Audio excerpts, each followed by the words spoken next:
So day day seven was obviously, God rested, but I think even though not much happened in this day in terms of created creation, in fact, nothing happened. God rested. He didn't create anything else.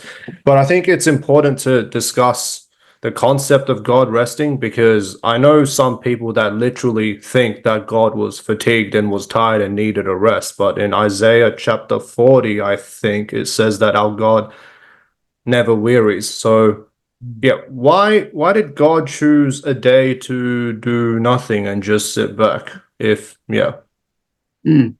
Yeah, so again, in a way, the problem emerges from that misunderstanding that we're talking about 7 days of history, right? Mm-hmm. Um, but Mm-hmm. the word to rest, often in regal, royal kind of contexts, it often denotes the situation where the ruler of that domain is in perfect control of it and it's all right where it ought to be, everything in its right place. For instance, in Psalm 132, which is about the kind of the kingship of God through David, um, it talks about God finding, or Yahweh finding, his rest in the holy city and in the holy sanctuary, which is really basically a synonym for ruling without opposition and without rebellion, without resistance, in the right place.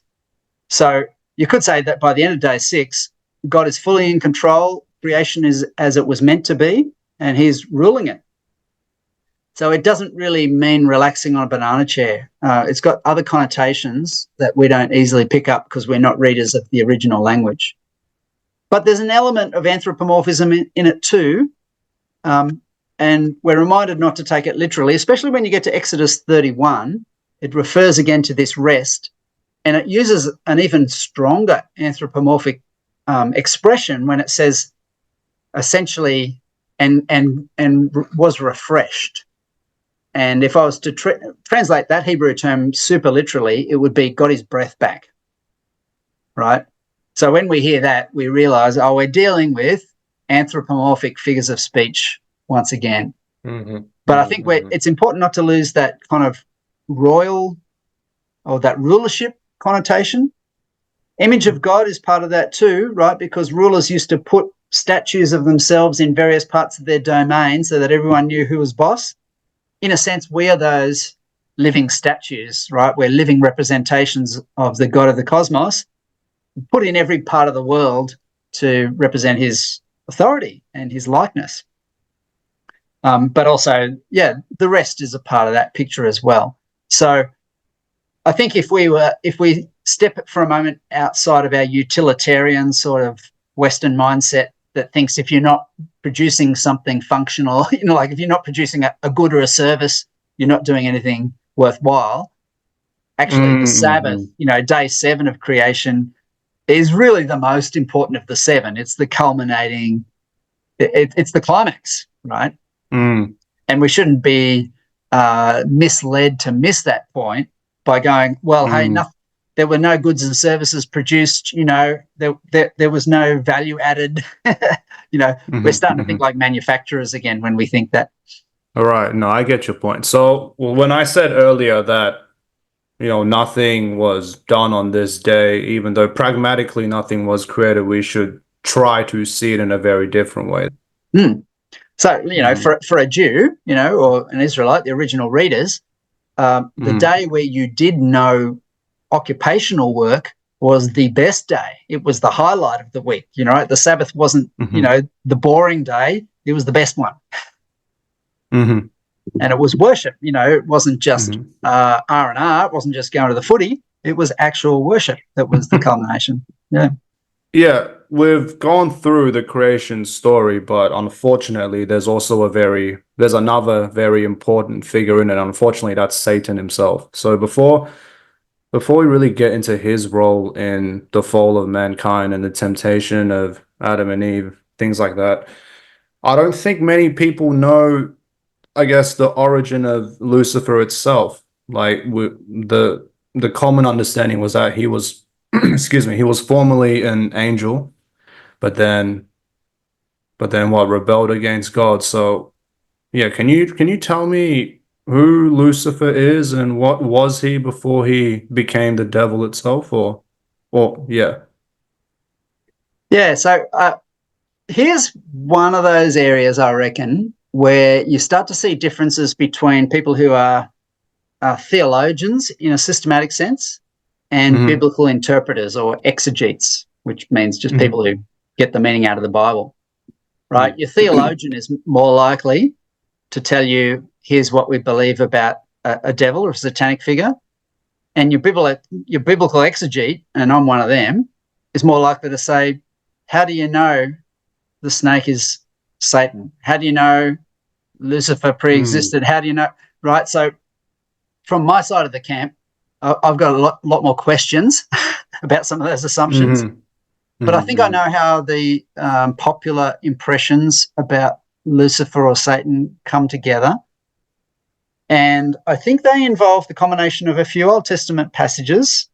I think Job chapter 1 and 2 plays a part, where you have a kind of a satanic figure, although it doesn't look like it's in a Hebrew, it doesn't look like a name. It actually looks like a description, the accuser or the prosecutor kind of thing, plays an underhanded role in that picture in the start of the book of Job.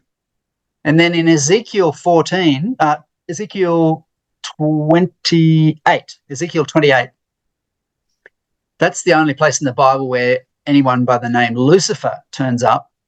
And it's actually it's in a passage describing the king of Tyre. But it clearly calls on some kind of mythology that the listeners know about, right? They already have an idea of this morning star, which is what Lucifer means, light bearer. It's actually a reference to Venus originally. That's what Lucifer or light bearer referred to was Venus, essentially the brightest early morning star, that would appear above the horizon. Hmm. And it talks about this figure being a guardian cherub. Some people might imagine a guardian cherub like the picture on the left, I think. But most cherubim were actually like animal combinations in the minds of the ancient people. You see images of them around ancient temples, including Babylon, and Assyria, and they're often they're like a sphinx many times. Or Are you saying like something like, for example, like a lion head, human body? Is that what you mean by animal combination? it's often a lion body and something like an Okay. ox head or a bird head. It can be a lion head. It's often Hmm. got wings. It's sort of a combo creature. I've got a theory that I haven't been able to absolutely confirm, that the Hebrew cherubim, cherub, or that's the plural, cherubim, right, Hmm. Hmm. is actually where we got the word griffin, right, via the Greek, right? So I haven't been able to check that out, but the consonants are very similar. The sound of the words is very similar. So something I'd like to confirm. Someone out there probably knows, can tell me. But that's actually, therefore, I think that's the kind of idea that we're dealing with. And these things are pictured around temples. Occasionally they had a human form with wings and other things. Other times animals. What the ones on the ark would have looked like, not necessarily humanoid, really. Hmm. And then in Isaiah 6, right, the seraphim, everywhere else, seraph is the word for like a snake species, right? So the figures in Isaiah 6 seem to be snake-like in form. The ancients across the board were understanding or imagining that these creatures were the nearest attendants to God. So his kind of imperial guard, or his special courtiers, were these otherworldly creatures. So I think that's mediated through a fair bit of human imagination. But what Genesis 3 does do, it doesn't tell us, it doesn't actually talk about Lucifer, and it doesn't actually talk about Satan by name or a devil, but it does introduce us in a quite subtle fashion to this snake character who is said to be a creature, right? So it's not another god. It says amongst all the creatures God had made. So it has this character being a creature, but this creature asks questions that are designed to create doubt, but is very clever in doing so, sort of,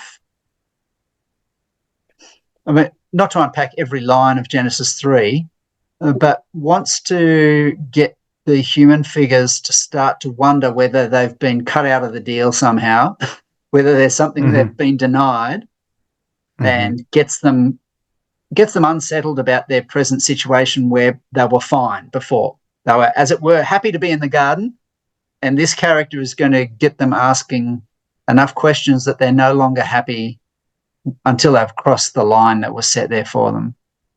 Was that not how was that not how the serpent tempted Adam and Eve in the first place? Kind of like this whole rhetoric about, oh, if you eat from the forbidden tree, you will become like him. Is that? So, God's holding something back there from you, but you can take control of the situation here. You can take command. That God is not to be trusted. He's hedging somehow on you. Now we're not really told, why there's the limitation in the garden. It kind of sets the story up. Like there's just one thing you can't have automatic access to, and it involves them being in an innocence but wanting to know more, right? And discovering that knowing too much is a burden. And all they really learn, the snake implies they're going to understand great things that so far only God knows. And the first time after they eat of the fruit that it is said that they know something, what they know is that they're naked. And so it's not a happy discovery. It's a knowledge that makes them ashamed and can never be undone, right? They can't unsee what they've seen about themselves, whereas they were happily ignorant before that, right? So in a way, there's a funny sense in which the snake mostly tells the truth in that chapter, because at the end, God will say about the humans, hey, they've become godlike, knowing everything from one side to the other, everything from bad to good, right? That they know too much now. They can't live in this original existence. But it's not a happy knowledge. It's like I remember asking one of my parents when I was quite young why they looked so serious, and the answer was that there was this serious health scare, and they were facing it. It was very personal. And I remember as soon as I heard, wishing I just hadn't asked the question. I was happier not knowing what was going on, and I was burdened by the new knowledge, So crossing every boundary and tasting every taste, sometimes we think it's going to be great, and actually we're best off leaving some fences uncrossed. So, so there are Satan-like aspects of that, but the Genesis writer never comes out and says this is Satan, and in fact, the first-time reader of the story wouldn't know what that meant. But I think what it does is eliminate some possibilities. It says if you're talking about the origin of evil, you can't say it's in God because this character was not God, right? So evil does not emerge from God's own nature. And you can't say it actually comes from humans because it doesn't come from them, right? So evil is not a necessary part of the human heart either. That's the implication of that, right? Evil is intrusive somehow, but it doesn't really explain where it does come from. So if you're looking for a backstory of Lucifer or whatever, Genesis won't give that to you. Yeah, I mean, I get that part, but I guess the part that I'm still questioning is it says in Genesis 3 that the serpent was the most cunning of the beasts which God made. So surely that doesn't mean God created this being that was responsible for the origin of evil, right? Well, the word cunning is an interesting one because it's ambiguous, right? In some contexts, if you do a word study, in some contexts it's negative, and in other contexts it's not negative. And it's actually it almost sounds like the word for naked. So the word for naked in the last verse of the preceding chapter is arom, and then cunning is arum. Like the two words are almost identical. It's as if to say this creature, amongst all creatures, was clever and it was naked, right? And of course, a snake is, in a sense, naked in a way that other land creatures aren't, right? Because it's actually scales and not fur. So there's a bit of a play on the nature of a snake, but that it's also cunning. So in a way, it actually makes the humans like it. Like they end up naked too. Maybe in a way they end up a bit cunning as well.